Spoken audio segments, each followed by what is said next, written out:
वालेकुम अली, कैसे हैं आप? आपको ढूंढा है हमने क्वारंटीन और रमजान के दिनों में।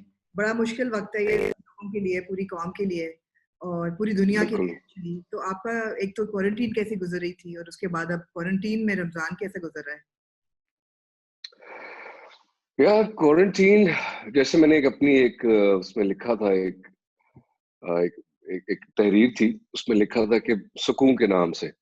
मेरे लिए टू बी ऑनेस्ट, पर्सनली अगर मैं देखूं तो मेरे लिए अच्छा है, मुझे अच्छा लग रहा है। जो एक much needed time with yourself in isolation. I had finally had time to write, spend time with my family, my children, like never before. However, we come from हम आते हैं एक प्रिविलेज जगह से, लेकिन वो लोग जो हैं जो जिनके पास ये फैसिलिटीज नहीं है, ये घर में 5-5, 6-6, 7-7 लोग रह रहे हैं, उनके लिए, गरीब लोगों के लिए बहुत मुश्किल है। और उनके लिए फिर हम जो है एलिज़ाबेथ फाउंडेशन उनको राशन घर पहुंचाने का भी एक काम कर रही है। बिल्कुल, आपने सही बात की कि we when we speak about quarantine and how it's treating us, we are speaking from a space of extreme privilege. और या पूरी कौम में अल्लाह का शुक्र है कि फिलैंथ्रोपी का स्पिरिट बहुत ज़्यादा है और राशन लोगों को मिल रहा है। लेकिन राशन के अलावा देयर इज़ मतलब इकोनॉमी तो शैटर हो गई है ना बिल्कुल, एक आम आदमी की भी और हर एक की भी। But as a musician I mean इस बात से शुरू करते हैं कि wouldn't isolation be part of your life anyway? I mean creative दिमाग तो फिर आइसोलेशन ही ढूँढता है ना? That's a good question. मेरा दिमाग तो हाँ, ढूँढता है। मैं ज़रा तन्हाई पसंद ही हूँ, हुँ, और जब भी किसी क्रिएटिव स्पेस में जाना पड़ता है या कुछ ऐसा बनाना पड़ता है, तो मेरी जो बेसमेंट है घर के नीचे, वो इसीलिए डिज़ाइन की गई है कि हाँ, बिल्कुल साउंड प्रूफ, और हुँ। कोई आ जा नहीं सकता, and I just sit here and I right. उससे बगैर बगैर एक तो लिखा नहीं जाता क्रिएटिव। कोई भी क्रिएटिव अमल के लिए आपको तन्हाई चाहिए होती है। तो मैं तो पहले भी एक तरह से सिवाय उन औकात के जब बाहर जाना पड़ता था ऑफ कॉन्सर्ट्स के कोर्स, लिए, ऑफ कोर्स। इवेंट्स के लिए, ट्रैवल करना पड़ता था, तो मैं ज़्यादातर आइसोलेशन ही होता। हुँ, बाकी हमारे घर में एक ही बेचारा वो दानियाल, वो जब आया अमेरिका से, तो वो उसको 14 दिन के लिए अकेले कमरे में बंद होना पड़ा। वो हुँ। उसमें उसके अंदर उसने गाने भी बनाए और अपने फैन से इंटरैक्ट किया, कुछ नई जी, चीजें उसने भी डिस्कवर की। हमने देखे वो बहुत देखो अच्छे बात यह है गाने कि बनाए हैं, बहुत अच्छे गाने दानियाल ने बनाए। और एक सवाल मैंने दानियाल को पूछा था उन हाँ। गानों के दरमियान कि भई आपकी कमीज़ किधर है? जिस पे उन्होंने जवाब दिया कि मेरा जिस्म मेरी मर्ज़ी। कि ये सही applies to both men and women. Daniel's doing a great job and very talented, of course. और या क्वारंटीन में तो उनको ऑब्वियसली या जाना पड़ना था। तो Ali, how has the day changed for you? Because वही हमने बात की, म्यूजिशियंस, क्रिएटिव कोई भी लोग हों, वो आइसोलेशन तो वैसे ही माँगते हैं। बट अब आपके बच्चे भी घर हैं और आयशा भी हैं और साथ माँ-बाप का भी घर है और दानियाल भी है। तो I mean how has life changed in quarantine? What are the things that you weren't doing before and that you're happily doing now? यार, एक तो आना जाना कम हो गया है, और सही पूछो तो ये बड़ा अच्छा लग रहा है कि ना कुछ ज्यादा लोग आ रहे हैं, ना हम कहीं जा रहे हैं। और एज सच कुछ किसी को ज्यादा मिस भी नहीं कर रहे, बहुत कम शायद फैमिली के कुछ मेंबर्स और चुनिंदा दोस्त या इनको मिस करें, नहीं तो फंक्शन हो रहा है या किसी की कोई दावत है या पार्टी है या कोई आ रहा है, वो बिल्कुल सुकून हो गया है। आप बैठे हैं बच्चों के साथ, क्वालिटी टाइम गुजारने को मिल रहा है। And there were too many distractions, too many responsibilities जो कि पूरी करनी होती थी। अब उससे कम होके सिर्फ मैं ये कहूंगा कि एक बेसिक लाइफ हो गई है, जो कि ये एक डिबेटेबल चीज है जिस पे सबको सोचना चाहिए, कि फिर आपको सोच इंसान को सोचने का ये मौका मिलता है कि जिन चीजों के पीछे आप इतना भाग रहे होते हैं, हर वक्त तो इतना स्ट्रेस ले रहे होते हैं रोजाना, 10-10, 12-12 घंटे, वो कितनी जरूरी है इंसान के लिए, उसकी खुशी के लिए, पीस ऑफ माइंड के लिए। यहाँ पे सिर्फ बेसिक्स ही अगर इंसान को मिल जाए, तो वो उसके लिए ज्यादा हेल्दी है।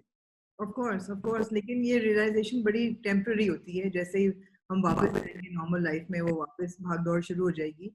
मगर ये बताएँ हम्म। कि बड़ा पढ़ने में आ रहा है कि जो मैरिड कपल्स हैं, उनकी लड़ाइयाँ बढ़ गई हैं आफ्टर द क्वारंटीन। तो आप और आयशा कितना लड़ रहे हैं? सच बोलना।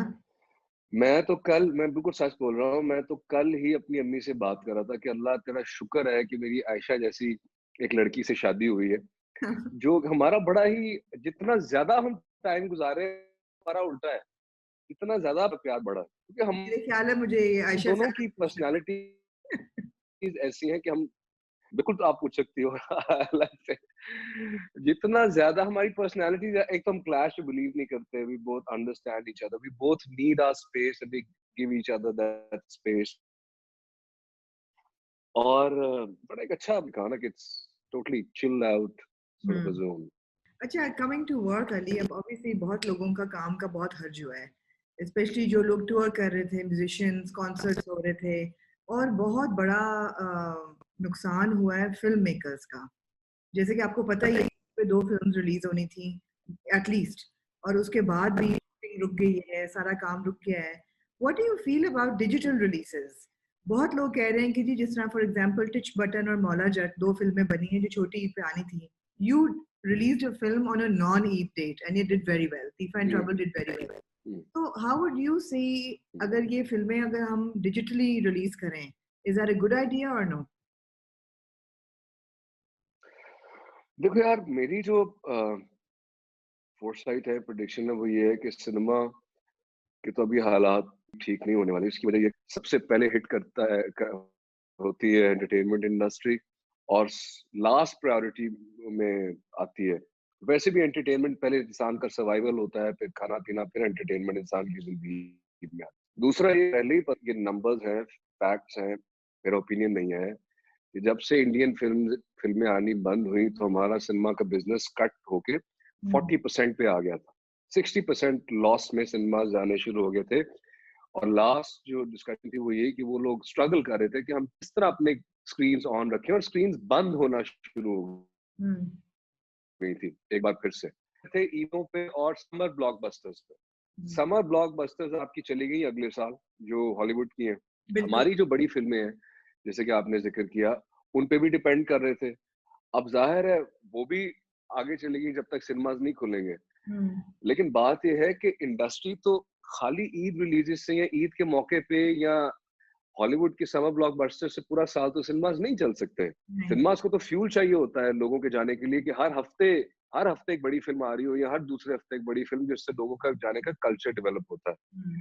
तो जब सिनेमाज प्रॉफिट नहीं कर रहे, लॉस में है, तो उनको दोबारा खोलने का इंसेंटिव क्या होगा? Hmm. फिर जब वो खुलेंगे तो उनमें किस तरह से एसओपीज वो होंगी, लगाई जाएंगी कि लोग आपस में ना बैठे, इतना ना बैठे, क्योंकि एक साल कोरोना मेरे ख्याल में एक साल तो कहीं नहीं गया कि नहीं। इसका वैक्सीन आना और फिर उसका लोगों के वो सारा चीज, विच मीन्स कि सब चीजें अगले समर पे जाएंगी, शिफ्ट होंगी। मीनवाइल बिल्कुल मेरा ख्याल है कि इनको देखना चाहिए, हर किसी का अपना एक वो होता है। लेकिन अगर क्योंकि वो एक बनी, मुझे मैं समझ सकता हूँ ये pain being a film maker producer, कि आपकी अगर फ़िल्म बनी है और आप कितना चाह रहे होते हैं कि यार ये रिलीज़ हो और लोग इसको देखें, तो वो Hmm. अब हर किसी पे डिपेंड करता है कि वो उसको कितना और मज़ीद रख सकता है, क्योंकि कई दफ़ा मौज़ू पुराने हो जाते हैं या लोग उससे स्टेल हो जाते हैं। तो वो, लेकिन मेरा ख़्याल है कि डिजिटल रिलीज़ अगर अच्छी मिलती है तो वो कंसिडर करनी चाहिए, बिकॉज़ इस वक़्त सब लोग डिजिटल कंटेंट की तरफ, प्लेटफ़ॉर्म्स की तरफ देख रहे बिल्कुल। हैं। बिल्कुल। लेकिन वो बेहतर समझते हैं उनकी अपनी बिज़नेस से ज़्यादा बेहतर। जी। हाँ, so you were working on another film after Tifa, तो उसकी क्या हुँ। प्रोग्रेस है और क्या किस स्टेज पे है वो? देखिए, तीफा पार्ट 2 उसकी कहानी तो लिखी हुई है। Hmm. अब उसको डेवलप करके हमने शूट पे जाना था इस साल, नहीं जा सकते। हमें नहीं पता कि इस साल शूटिंग हो भी सकती है कि नहीं हो सकती है। Hmm. किसी क्रू की किसी बंदे की जान क्यों हम रिस्क में लें? Hmm. एक बंदे से सबको हो सकता है। तीफा के अलावा 2 और सब्जेक्ट्स हैं जिन पे काम हम लोग कर रहे थे। Hmm. अब ज़ाहिर है वो अगले साल पे जाएँगे, शूटिंग अगले साल कर सकेंगे, तो आप समझ लें कि 2021 के आखिर से पहले तो कुछ रिलीज़ करना मुश्किल होगा, मुश्किल है। In all practical sense. लेकिन मैं अपने आप को लकी इसलिए कंसिडर करता हूँ कि मैं चूँकि प्राइमरीली एक सिंगर सॉन्ग राइटर म्यूज़िशियन हूँ पहले, Hmm. तो गाना बनाना और रिलीज़ करना वो एक ज़रा आसान चीज़ होती है कि आपने बनाया। सिर्फ़ ये चीज़ कि मैं बड़ी म्यूज़िक वीडियोज़ जो मैंने प्लान की हुई थी अपनी हुस्न एल्बम की, Hmm. एक बड़ी एपिक एक वीडियो रिलीज़ की थी, क्योंकि वो एल्बम में ऐसी है और सारा, वो मैं शूट नहीं कर सकूँगा। वो जो है हमें किसी तरह छोटे फॉर्मेट पे या घर में रह के करनी होगी।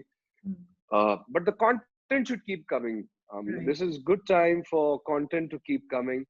And सक्सेस इसी में होती है किसी भी क्रिएटिव इंसान की कि वो अपने आप को किस तरह मोल्ड करता रहता है डिफरेंट फॉर्मेट्स के अंदर, नॉट बिल्कुल। Restrict your creativity to a certain given format. किसी ने कहा ना कि मूवमेंट जो है वो हो गई है रिस्ट्रेन, लेकिन थॉट प्रोसेस तो नहीं हुआ.